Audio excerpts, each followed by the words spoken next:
Good morning everyone. How to overcome inner enemies, Shaolin philosophy.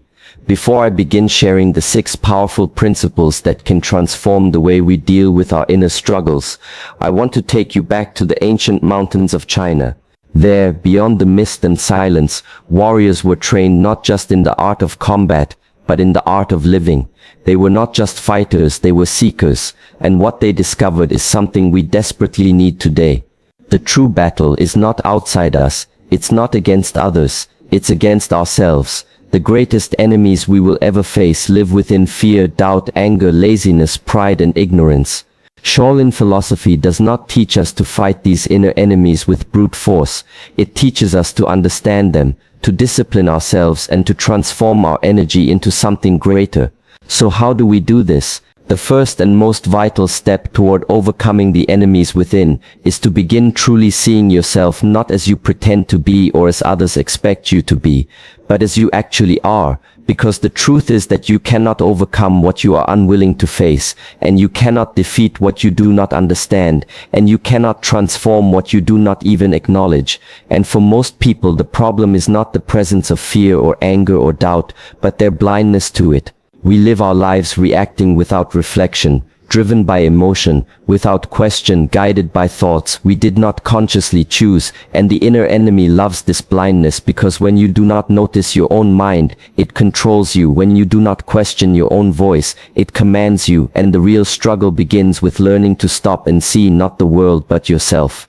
This is what the ancient Shaolin wisdom teaches again and again, that awareness is the beginning of mastery, that every movement of the body must be accompanied by stillness of the mind, that every decision must rise from clarity and presence and not from chaos and impulse.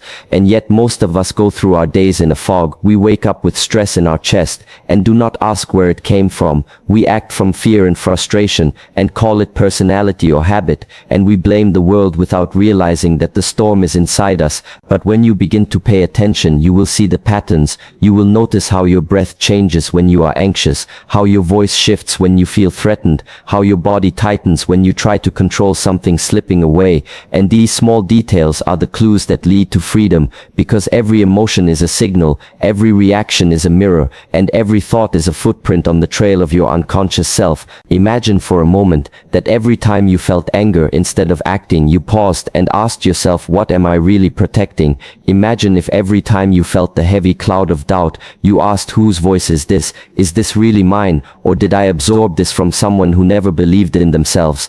Imagine noticing not just the thought that says you are not good enough, but asking where it came from, when it started, and whether it deserves to stay. This is not a one-time act. This is a way of living. It is the practice of looking inward before reacting outward. It is the daily discipline of reflection, of journaling, of honest conversations with yourself. And it is not always easy, because what you will find inside is not always pleasant. You will find old wounds that never healed. You will find beliefs that were planted in childhood and never questioned. You will find pride pretending to be strength and fear disguised as logic. But do not run from what you see, because seeing it is the first step toward rising above it. And the most beautiful thing about awareness is that it creates space. The moment you notice your fear without acting from it, you gain space. And in that space there is power, the power to choose a different path, the power to respond instead of react, the power to understand instead of judge. And this is where transformation begins, not with grand gestures or dramatic changes, but with the quiet, consistent act of awareness, with the courage to sit with yourself and observe without judgment. So if you want to overcome your inner enemies, start by becoming a silent observer of your own mind. Watch your thoughts like clouds passing in the sky. Feel your emotions without drowning in them. Notice your patterns, not to blame yourself but to understand, because once you understand, you have the power to change, and once you see clearly, you can walk a new path. The ancient warriors knew this truth. They trained their bodies with intensity, but they trained their minds with stillness, because the real battlefield is within, and the first victory is seeing the enemy clearly. And when you become aware of yourself, when you truly know who you are and why you act the way you do, the enemy within begins to lose its power, and that is when you begin to take your life back, step by step, breath by breath, moment by moment.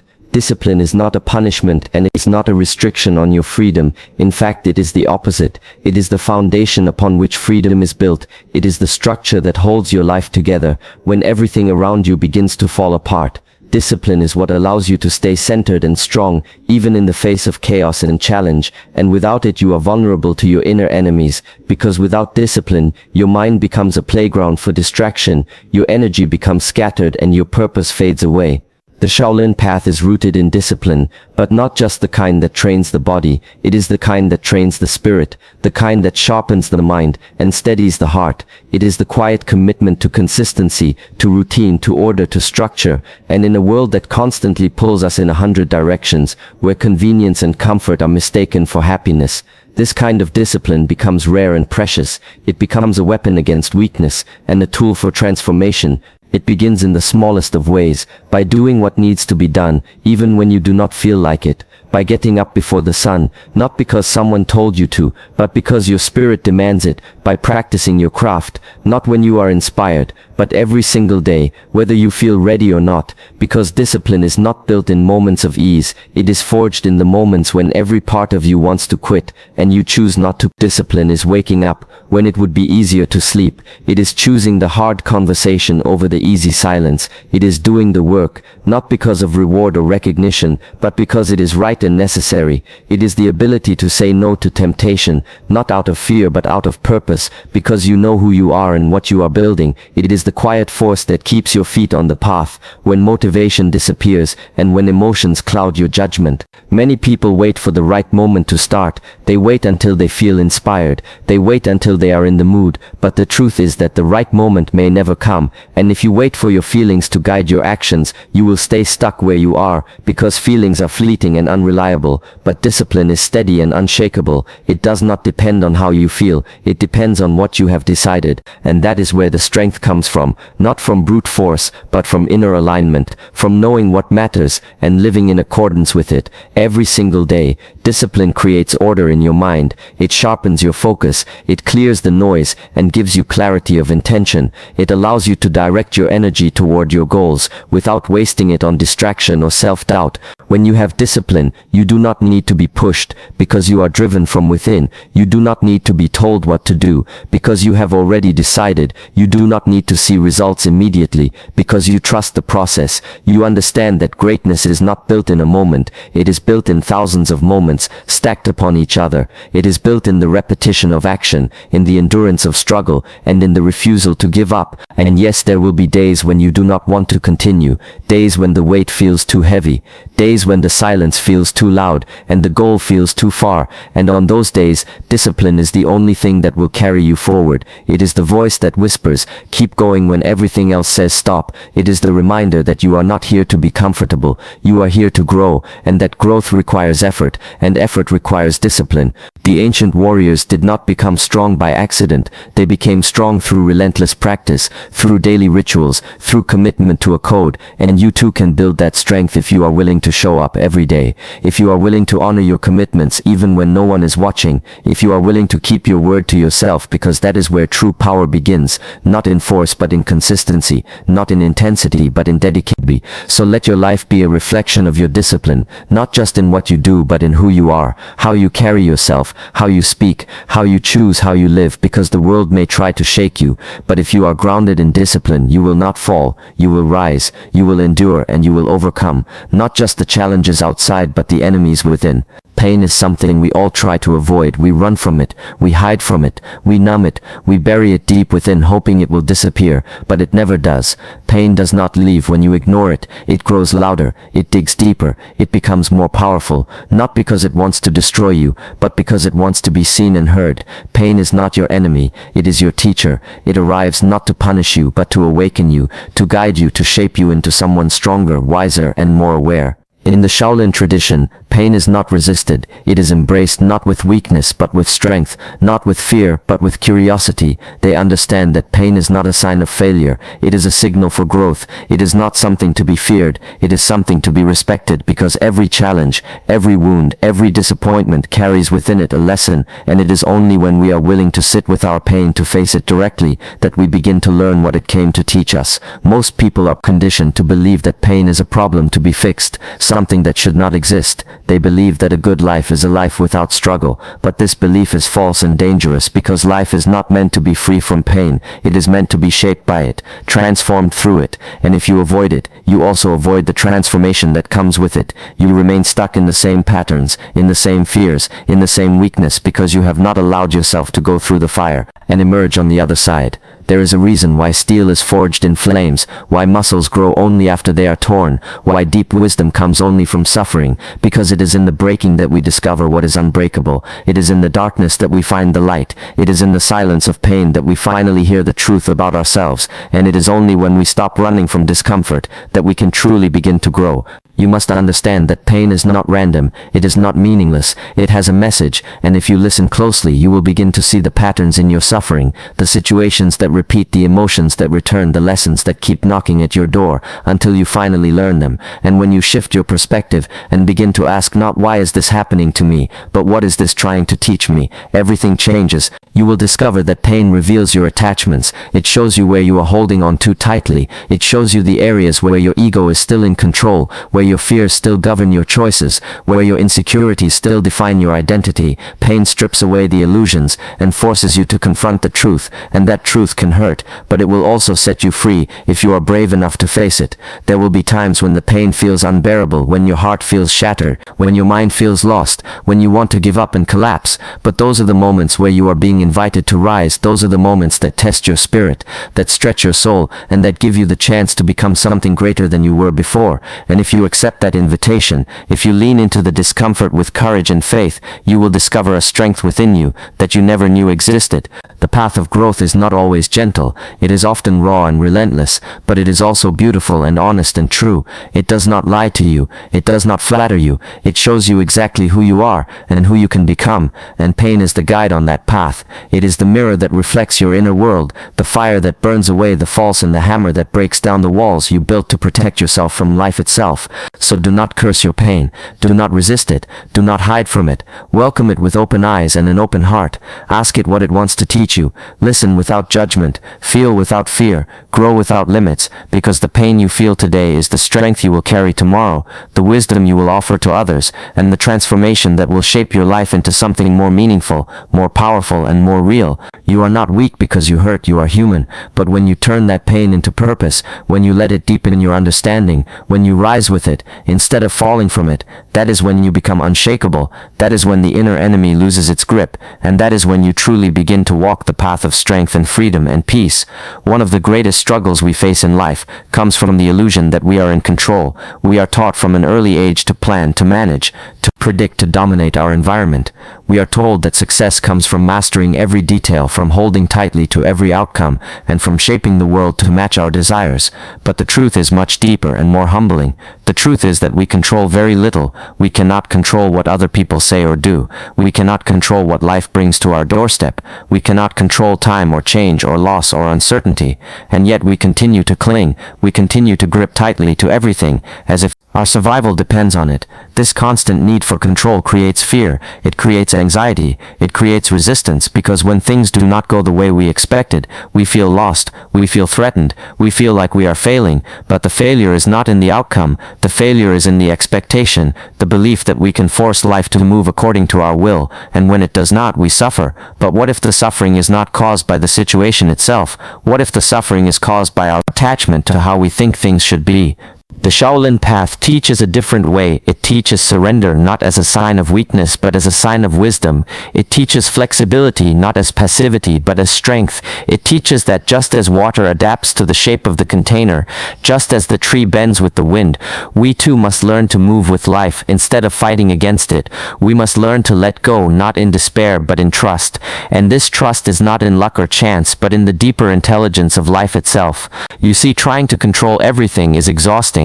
It consumes your energy, it clutters your mind, it narrows your focus until all you see are problems and threats and obstacles. But when you let go, when you release the tight grip and allow life to flow as it must, you begin to see clearly again. You begin to breathe more deeply. You begin to move with grace and awareness and not with force and fear. Letting go of control does not mean giving up. It does not mean becoming careless or passive or lazy. It means doing your part with full presence and then releasing your attachment to the result. It means showing up with integrity and effort, but understanding that the final outcome is not always in your hands, and that is okay, because you do not need to control everything in order to grow, in order to be at peace, in order to live fully. This practice of letting go must be applied not only to situations, but to people, to relationships, to ideas, and even to your own identity, because often what causes suffering is not what is happening around you, but the image you are trying to protect, the version of yourself you are trying to prove, the story you keep telling yourself about who you should be. And when life challenges that story, you resist, and when people do not treat you the way you expect, you react, and when things do not go the way you planned, you break. But none of that is necessary. You can learn to let go without losing yourself. You can learn to release without giving in. You can learn to adapt without collapsing. And in doing so, you will discover a freedom that cannot be taken from you, a calm that is not shaken by external chaos, and a strength that is rooted in humility and wisdom, because true power comes not from control but from presence, from the ability to remain centered in the middle of change, to stay balanced in the face of uncertainty, and to move with confidence, even when the path ahead is unclear. So when life does not go your way, do not fight it blindly. Pause, breathe, observe, respond. Do not cling to the old when the new is trying to emerge. Do not resist the current when it is guiding you somewhere deeper, somewhere higher, somewhere truer than your plans could ever take you. And when fear arises, as it will, remind yourself that you do not need to control everything to be okay. You only need to be present and aware and open to the lessons that are being offered to you right here, right now. Letting go is not losing, it is choosing. It is choosing peace over pressure, clarity over chaos, growth over stubbornness, and trust over fear. It is the path of the wise, the path of the warrior, and the path of the free. And when you walk this path with open hands and an open heart, you will discover that life is not your enemy, and the world is not your battlefield, and you do not need to force your way through anything. You need only to let go and allow the truth of who you are to rise with each passing moment. The greatest battles you will ever fight will not be outside you, but within. The sharpest blade you will ever face is not held by an enemy. It is the one your own mind can forge and turn against you. Your mind can either be the most powerful ally or the most dangerous enemy. It can lift you into strength and clarity, or it can drag you into confusion, fear, and suffering. And the difference lies in whether you learn to master your mind or allow it to master you. From the moment you wake up, your mind begins to speak. It pulls you into thoughts about the past, into worries about the future, into endless commentary about yourself and the world. And most people do not even realize this is happening. They are not thinking, they are being thought. They are not using their mind. The mind is using them. It is directing their focus, shaping their feelings, and dictating their actions, like a master pulling the strings of a puppet. But the truth is that the mind was never meant to be the master. It was meant to be the servant. It is a tool, an instrument, a device created to process information, to solve problems, to help you navigate the world, but not to define who you are or decide how you live. And yet, because we have not been taught to observe the mind, we become trapped by it. We believe every thought that passes through. We identify with every fear, every doubt, every negative story, and we lose ourselves in the noise. The mind is loud. It is busy. It is restless. It seeks control and comfort and certainty, and when it cannot find these things, it creates stories, it creates illusions. It tells you that you are not enough, that you must do more, be more, prove more. It tells you that others are better, that you will fail, that nothing will work out, and the more you listen, the deeper you fall into its grip. But none of these thoughts are the truth. They are simply echoes of conditioning patterns picked up over time, habits of thinking that can be changed. The ancient warriors understood this deeply. They trained not only their bodies but their awareness. They learned to observe the mind without being ruled by it, to question their thoughts instead of blindly following them, to create distance between who they are and what the mind says. They practiced silence not just as a ritual, but as a way to see through the noise, to listen beneath the surface, to anchor themselves in the present moment where the mind begins to lose its power. If you want peace, you must learn to watch your mind like a mountain watches the clouds. Let the thoughts come and go. Do not chase them. Do not fight them. Do not become them. Simply watch, and you will begin to see that the mind has a rhythm. It has cycles and triggers. It has patterns that repeat. And once you understand those patterns, you begin to take back control. You begin to act from clarity instead of reacting from fear. And it is important to know that you are not your thoughts. You are not your fears, your doubts, your judgments, or your stories. You are the awareness that sees all of it. The space behind the thought, the stillness beneath the noise. And when you return to that space again and again, and through breath, through stillness, through practice, you begin to break the chains the mind has placed around you, and in that breaking you find your freedom. Your mind can be trained just like a muscle with consistent effort. With the right practices, it can become sharp, focused, calm, and steady. You can learn to direct it to where it serves you best. Instead of allowing it to run wild, you can feed it with truth. Instead of letting it feast on fear, you can teach it discipline. Instead of letting it wander aimlessly. And when the mind is trained, it becomes an extraordinary tool, a guide, a sword, that cuts through confusion and reveals what truly matters. But do not expect this mastery to come overnight. It is a path that requires patience, persistence, and humility. There will be times when the mind overwhelms you, when the old patterns return, when the inner noise grows loud again. But do not be discouraged.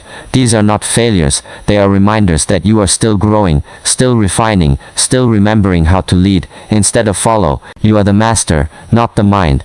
Your awareness is the throne, and your thoughts are the visitors. Treat them with respect, but do not let them rule your kingdom. When you learn to sit in that throne, when you take your rightful seat, as the one who observes, the one who chooses, the one who directs, then and only then does the mind become what it was meant to be, a powerful tool in service of a powerful life. In a world that moves fast, in a world that praises noise and speed and constant action, stillness is often misunderstood. People think stillness is weakness or laziness or doing nothing, but that is because they have never experienced true stillness.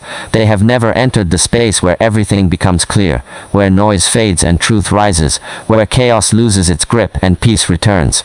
True stillness is not the absence of movement, it is the presence of deep awareness, and it is from this stillness that true power is born. Power that comes from the ego is loud and temporary. It is built on force and fear and domination. It rises quickly and falls even faster because it is not rooted in anything real. But power that comes from stillness is silent and steady. It does not need to prove itself. It does not seek attention or approval. It simply is. It moves without effort. It acts without strain. It speaks without shouting. And it impacts without needing recognition, because it flows from a deeper place, from a place that is untouched by the noise of the world. The Shaolin monks have always known this. They do not train just for strength or speed or skill. They train to cultivate inner stillness. They sit in silence for hours. They breathe with focus. They move with intention. And they act from the center of their being, because they understand that without stillness there is no clarity. And without clarity every action becomes a reaction. And every reaction feeds chaos, instead of dissolving it. When you are still, you begin to see things as they are, not as your fears interpret them, or your desires distort them, but as they truly are. And in this clarity you gain the ability to respond instead of react, to listen instead of judge, to act with wisdom instead of impulse. You gain control not over the world but over yourself. And that kind of control is what gives birth to freedom, to strength, to power that no one can take away from you. Stillness is the place where your mind rests, where your emotions settle, and your spirit begins to rise. It is the space where healing happens, where insights arrive, where intuition awakens, and where peace becomes more than just an idea. It becomes an experience, and in that experience you discover a part of yourself that is deeper than thought, stronger than fear, and more real than anything the outside world can offer. But reaching that stillness is not easy, because the world teaches the opposite. The world teaches you to run, to chase, to push, to constantly do something, to fill the silence with noise, to fill the space with distraction, to avoid yourself at all costs. But the more you run, the more lost you become, and the more you fill your life with noise, the further you drift from your own truth. And the only way back is to stop, to sit, to breathe, and to listen, not to the world but to yourself. Stillness does not come from avoiding life. It comes from meeting life fully, and then stepping back. It comes from being present in each moment, and then letting that moment pass without clinging. It comes from detaching from outcomes, without detaching from effort. It comes from trusting that you are enough, that you are where you need to be, and that everything that matters cannot be forced. It can only be allowed. When you cultivate stillness, you become like the mountain that stands untouched by the storms, or like the ocean that remains calm beneath the waves, or like the candle that continues to burn even in darkness. You carry a light within you that nothing can extinguish, and you move through the world, not with urgency, but with calm certainty, not with resistance, but with gentle strength, not with noise, but with quiet presence. This is not weakness. This is the highest form of power, the power to stay centered when others fall apart, the power to remain kind when others are cruel, the power to choose your response when others lose control, the power to keep walking when the path is unclear, the power to trust trust when fear is loud, and the power to stand alone in silence when the world demands you scream. So practice stillness, not just when life is calm but especially when it is not. Create space every day to return to yourself, to listen to your breath, to feel your heartbeat, to reconnect with the source within you, because the world will try to pull you in 1,000 directions, but if you have found stillness, you will never be lost again. And when you walk from that place, when you speak from that place, when you act from that place, you will become unshakable, you will become clear and grounded, and alive, and that is what it means to live from true power. Defeating something outside you. It is about returning to yourself. It is about mastering the mind, facing pain with courage, letting go of illusions, finding strength in stillness, and moving through life with clarity and presence. You do not need to be perfect. You do not need to have all the answers. You simply need to begin the practice to walk the path, to meet yourself with honesty and discipline each day. Because the real enemy is not the world. The real enemy is the noise within, and once you quiet that noise, once you see through the illusion, once you stop running from pain, and learn to sit in stillness, then you will realize the power was never lost, it was simply buried beneath the surface, and now it is time to rise, to awaken, to reclaim the strength, the wisdom, and the peace that was always yours from the beginning. Thank you all.